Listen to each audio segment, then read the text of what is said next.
Welcome back, ladies and gentlemen, or should I say senor and senores, like they say when they are doing the Spanish coverage on Telemundo. You get me? What a day of football we had. Heartbreak in Houston and absolutely mayhem in Dallas. You get me? Two different stories. One about an upset that wasn't quite an upset, and the other about a blowout that almost wasn't a blowout. Let's get into this because this game is absolutely exciting. Let's start with Portugal versus Congo. Let's start in Houston, where Portugal, the heavy favorites coming into the game, ranked 5th in the world, expecting a comfortable opener against a side that hasn't been at a World Cup since 1974. If you do not have your calculator on hand, let me tell you what it is. 52 years. 50 bloody 2 years.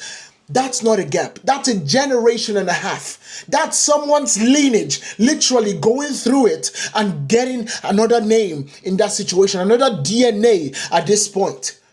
It was a historic day for DR Congo, known as Les Leopards. If you know, they claimed their first ever FIFA World Cup goal and point. Let that sink in. Their first World Cup point and goal ever. It is absolutely amazing. The opening goal of that game started with João Neves, the literally shortest man on the pitch. Well, except when Conceição came in, then he became second shortest. But João Neves put Portugal ahead with a header in just 6 minutes, and all of a sudden it was clean. The script started writing itself. Portugal would cruise. Ronaldo would get a calling call. Maybe in the 75th minute, everyone goes home happy. Except nobody told DR Congo about that plan, because they came in with a historical equalizer. In the 5th minute of the first half stoppage time, Yoane Wissa leveled it with a header assisted by Arthur Masuaku. If you do not know Arthur Masuaku, he played for West Ham. If you can't remember, he played for West Ham at one point. At that point, that goal made it 1-1. A header in injury time, one that will be playing in Kinshasa for the rest of this year. That goal absolutely marks their return to the World Cup after 52 years. And then comes the second half. Portugal pushed.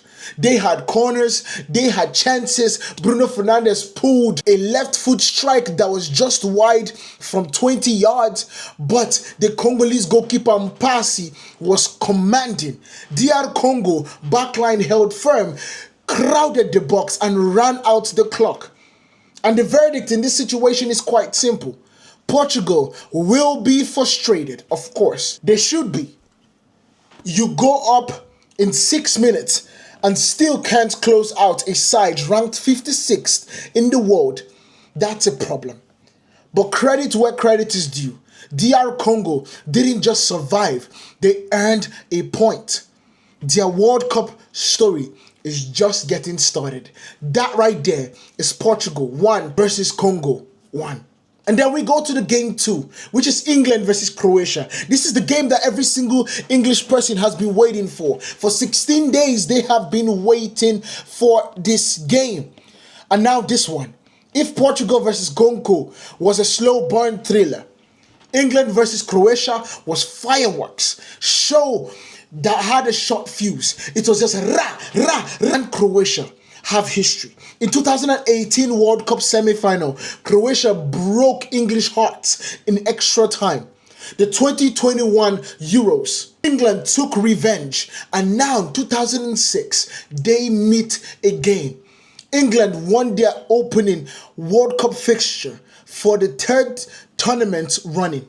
But this wasn't anything but routine. I apologize for that. This was anything but routine because Harry Kane arrives in the World Cup. A chaotic first half brought 4 goals with England leading twice through strikes from Harry Kane, and Croatia responding through Mateo Burinia and Petar Musa. Kane opened from the spot in the 12th minute after missing the first penalty that was turned back for encroachment, and he took a second one, and of course, vintage Kane, he gives us that. Boom! That's vintage Kane. And then Croatia hits back through Burtu. Pronounce his name. Baturina. Say it with me, people in the back. Baturina. At the 36th minute. Then Kane at 42 minutes restored the lead. And then Musa equalized deep into stoppage time. 2-2 at the half. Absolutely bedlam. In this situation, you thought England could not get this win. You thought their mental was shot. You thought England, how could they allow them get 2 equalizers in this game? But Kane was one of the glowing points about this flipping first half. His brace saw him equal Gary Lineker's record of 10 goals for England at the World Cup. And he also became the only the second player to score for the Three Lions at 3 different World Cup tournaments. 2018, 2002, and 2026, following David Beckham. He is not just England's greatest goal scorer, he's rewriting the record books at the World Cup. And that right there is different. Now comes the second half. England takes control. From the changes that Thomas Tuchel made, he literally spoke to them, and all of a sudden, things started clicking. Jude Bellingham put England ahead just 2 minutes after the restart, marking his 16th major tournament goal, 3-2. The kid is just built for big moments. It's crystal clear. We know that for sure. And then England managed the game, controlled possession. And with 5 minutes left, substitutes Bukayo Saka and Marcus Rashford combined, with Marcus Rashford cutting inside and before stroking it into the bottom right corner to seal it at 2-4-2. By numbers, England finished with an XG of 2.8 from 22 shots compared to Croatia 0.71 just from 10 attempts. A dominant performance for England on the stat sheet. But the 2 goals conceded will keep Thomas Tuchel up at night. For sure, they would keep Thomas Tuchel up at night, because I know for a fact that he doesn't want this kind of situation. If you do this with a bigger side, with a top team, it would not go well with you. England look like a team with genuine World Cup ambitions. Harry Kane is on fire. Bellingham is, of course, inevitable. And the front foot pressure is real. But giving up 2 first half goals, that's the kind of thing that gets exposed later in the tournament.